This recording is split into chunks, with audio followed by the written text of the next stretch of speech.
Hello everyone, आज हम लोग देखेंगे UP PCS prelims 2025 mock test का सेट नंबर 14। इसमें हम लोग बेस्ट 10 एमसीक्यू कवर करते हैं। तो आते हैं पहले क्वेश्चन पे। और हाँ, चैनल को सब्सक्राइब जरूर कर ले। निम्नलिखित में से कौन अमोनिया के स्रोत है? पहला आपका है कृषि भूमि से अपवाह, रन ऑफ फ्रॉम फार्मलैंड्स, तो बिल्कुल सही है। दूसरा आपका क्या है? उद्योगों से निकलने वाले अपशिष्टों का निर्वहन, सेकंड भी आपका सही है। तीसरा आपका है नीले हरे शैवाल जैसे कार्बनिक पदार्थों का अपघटन, डिकम्पोजिशन, तो हाँ आपका तीसरा भी सही है। तो पूछ क्या रहा है कि नीचे दिए गए कोड का उपयोग करके सही उत्तर चुने। तो 1, 2 एंड 3 कौन से ऑप्शन में है? ऑप्शन डी आपका यहाँ पे सही आंसर होगा, 1, 2 एंड 3। बाकी आपका नीचे एक्सप्लेनेशन दिया हुआ है और मैंने इस पीडीएफ को टेलीग्राम चैनल प्रतीक IQ करंट अफेयर पे डाल दिया है। अगले क्वेश्चन पे आते हैं। निम्नलिखित पर्यावरणीय शब्दों का उनके सही विवरण से मिलान करें। बायोस्फीयर रिजर्व क्या होता है? संरक्षण के लिए बड़ा संरक्षित क्षेत्र। तो एक आपका क्या हो जाएगा? एक आपका हो जाएगा दूसरा। एक आपका क्या हो गया? एक का सेकेंड हो गया। बी क्या है? स्थानिक प्रजातियाँ, केवल एक विशेष क्षेत्र में पाई जाने वाली प्रजातियाँ, इंडेमिक स्पीसीज, तो बी का आपका हो जाएगा पहला। बी का आपका क्या हो गया? पहला। जैव विविधता हॉटस्पॉट, इसका आपका हो जाएगा उच्च प्रजाति समृद्धि वाला क्षेत्र। सी का आपका हो जाएगा तीसरा। सी का तीसरा हो जाएगा। और जो IUCN का रेड डाटा बुक होता है, ये आपका हो जाएगा संकटग्रस्त प्रजातियों की सूची, रेड डाटा बुक में होती है। तो डी का आपका चौथा। 2, 1, 3, 4 कौन से ऑप्शन में है? तो ऑप्शन ए आपका यहाँ पे सही आंसर होगा। अगले क्वेश्चन पे आते हैं। भूत तापीय ऊर्जा पर राष्ट्रीय नीति, national policy on geothermal energy 2025 के बारे में निम्नलिखित में से कौन सा कथन सही है? पहला क्या है? पर्यावरण मंत्रालय ने अप्रयुक्त भूतापीय ऊर्जा संसाधनों की खोज और विकास को सुविधाजनक बनाने के लिए भूतापीय ऊर्जा पर राष्ट्रीय नीति 2025 जारी की है। ये गलत है, यहाँ पे मंत्रालय गलत है, पर्यावरण मंत्रालय नहीं होगा। क्या होगा? नवीन एवं नवीकरणीय ऊर्जा मंत्रालय होगा, नवीकरणीय ऊर्जा मंत्रालय। तो पहला आपका क्या हो गया? ऊर्जा मंत्रालय, पहला गलत हो गया। दूसरा क्या है? नीति का उद्देश्य भूतापीय ऊर्जा को भारत के नवीकरणीय ऊर्जा परिदृश्य के प्रमुख स्तंभों में से एक के रूप में स्थापित करना, 2070 नेट जीरो लक्ष्य को प्राप्त करने की प्रतिबद्धता को सुदृढ़ करना और ऊर्जा सुरक्षा सुनिश्चित करना है। तो हाँ, सेकंड आपका सही है।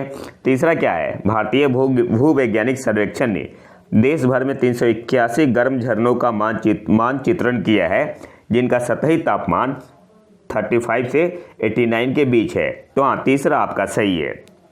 तो पूछ क्या रहा है? कौन सा सही है? तो सेकेंड एंड थर्ड आपका सही है। सही आंसर क्या हो जाएगा? Option C. यहाँ पे आपका ऑप्शन सी आपका यहाँ पे सही आंसर होगा। पहला गलत इसलिए है कि वहाँ पे मंत्रालय गलत दिया हुआ है। मंत्रालय क्या होगा? नवीन एवं नवीकरणीय ऊर्जा मंत्रालय।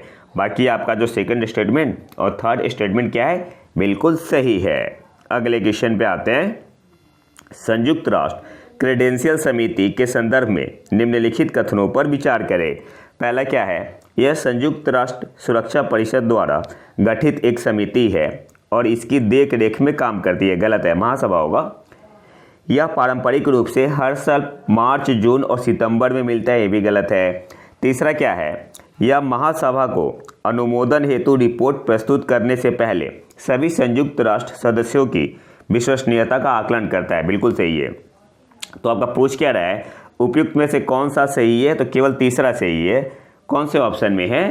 तो ऑप्शन ए आपका यहाँ पे सही आंसर होगा, 1, 3। अब इसे थोड़ा डिटेल में देख लेते हैं। महासभा के प्रत्येक नियमित सत्र की शुरुआत में एक साख समिति नियुक्त की जाती है और इसमें 9 सदस्य होते हैं। ये भी याद रखना, ये भी पूछ सकता है आपसे। कितने सदस्य होते हैं? तो 9 सदस्य होते हैं, जिनकी नियुक्ति महासभा द्वारा अध्यक्ष के प्रस्ताव पर की जाती है। इसलिए आपका सेकंड और फर्स्ट और सेकंड गलत है स्टेटमेंट।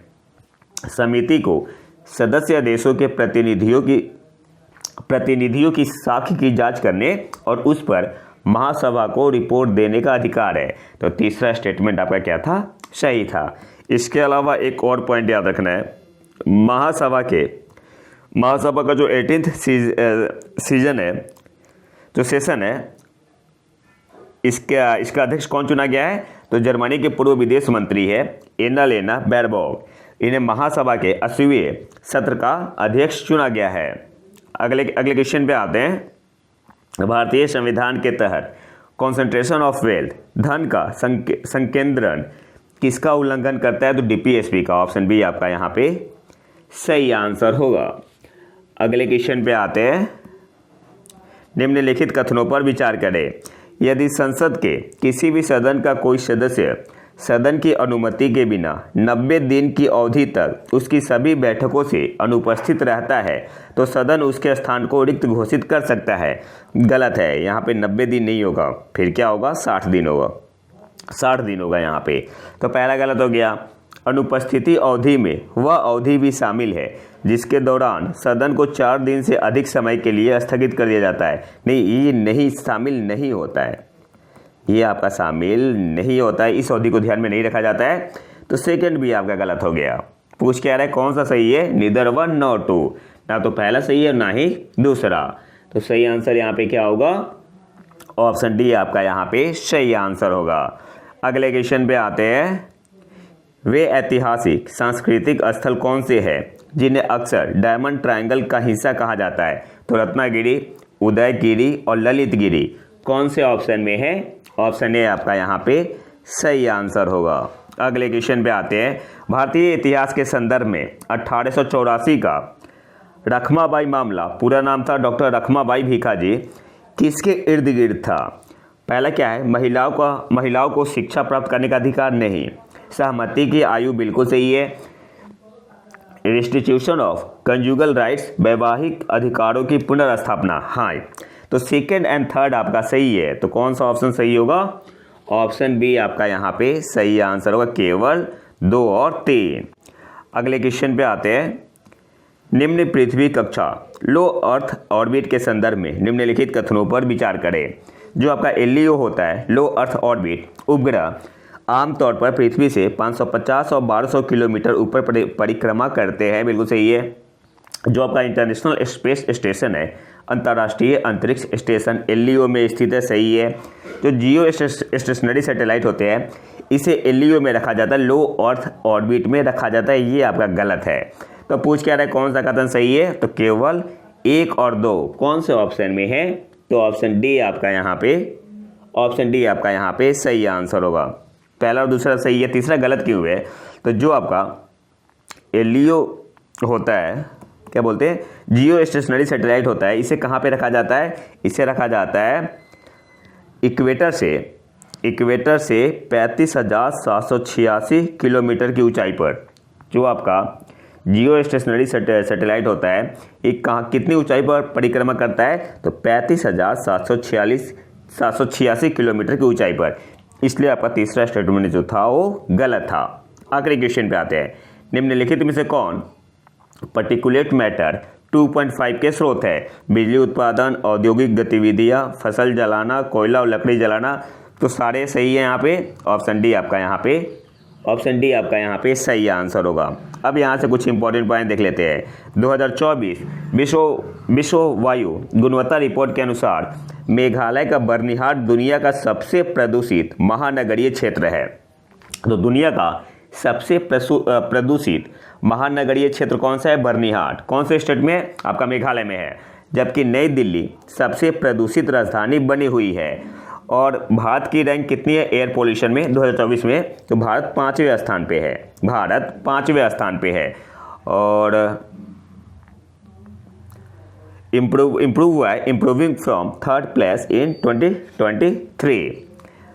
और PM 2.5 के मुख्यतः दहन इंजन, बिजली उत्पादन, औद्योगिक गतिविधियों, फसल जलाने और कृषि पद्धतियों के साथ साथ लकड़ी और कोयले के दहन से उत्पन्न होता है। तो ऑप्शन डी आपका यहाँ पे सही आंसर होगा। तो ये तो था हमारा आज का लेक्चर। अगर आपको इसका PDF चाहिए तो आप हमारे टेलीग्राम चैनल प्रतीक IQ करंट अफेयर को ज्वाइन कर सकते हैं। और अगर वीडियो पसंद आए तो लाइक करें और चैनल को सब्सक्राइब जरूर कर ले। मिलते हैं नए वीडियो में नए टॉपिक के साथ, तब तक के लिए नमस्कार, जय हिंद।